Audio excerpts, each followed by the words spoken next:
NBA season coming out, 2020-2021. Just coming out of the second half of a season that was played in a bubble, isolated in Disney World, Orlando, Florida. A small amount of teams brought and essentially quarantined to play in isolation. Been together for the most part. Now it goes, and oh my goodness, what a basket! Jamal Murray, how to get that one to go is LeBron. Not next season. We're about to start the next season. Preseason on December 11th, regular season December 22nd. But what does this mean and why? What's happened? We've seen last season the NBA fell short of their revenue projections by about $1.5 billion. They also did some analysis, and the team and the league was reviewing the difference in starting in December versus January and February, and saw about a $500 million difference in projections between the two. So it doesn't surprise me. Number one reason is a financial motivation, not health, not safety. In a time of a pandemic, that is a bit concerning, but as the world turns. So what's the upside? One, can start to recover some of that revenue that's lost last year. Revenue from that didn't occur through ticket sales. Some 71 games were canceled, were never played, were no fans in the stadiums, no ticket sales, no parking, no concessions, no merchandise. How do we start to recover some of that? And majority of that will occur through online digital channels throughout 2020 and 21. Now, impact from the players. You also have to take into account viewership being down in the early part of the season.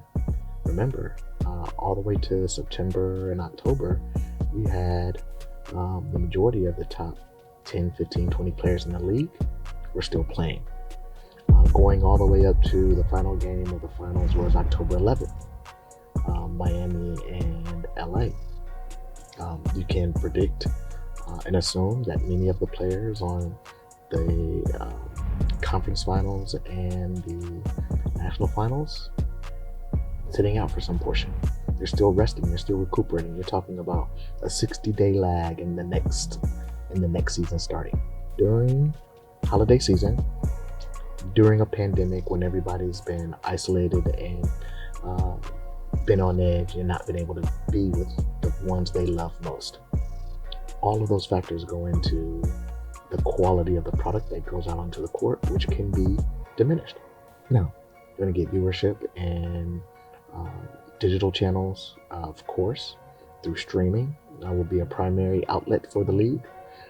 But you have to consider and think about the potential downside of injury. NBA is suspending the season. I say that due to pandemics.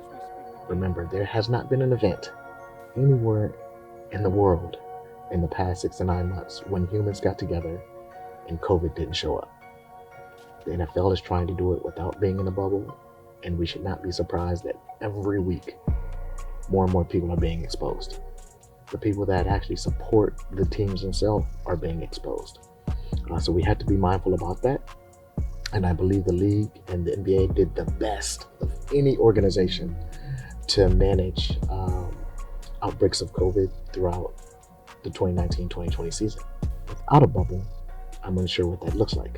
And you're putting at risk not just loss of revenue, but loss of player health or decline in player health, etc. So that will be something that people need to pay attention to quite a bit. I believe the league projected nearly about 40% of loss throughout the 2020-21 season, which could be upwards of $4 to $5 billion for the league. That goes from a number of the different channels, from advertising, online TV viewership. Definitely no one's going to be in the stands. No one's going to be parking their cars. No one's going to be buying concessions and merchandise and clothing, etc. And with the decline in viewership goes the decline in online content as well.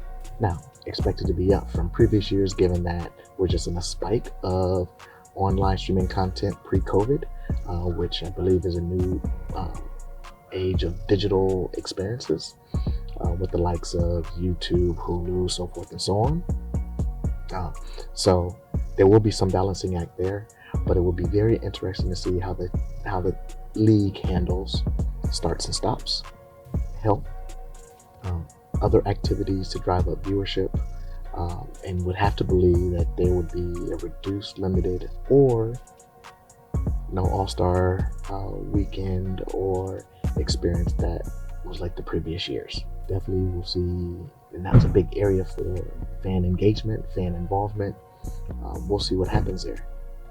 But love to see from a number of others around the league how they start to handle it and start to build up engagement within their own communities, cities, or markets with respect to the NBA. Looking forward to it. Definitely will be watching. Want to know how things turn out, but something to keep our eyes on.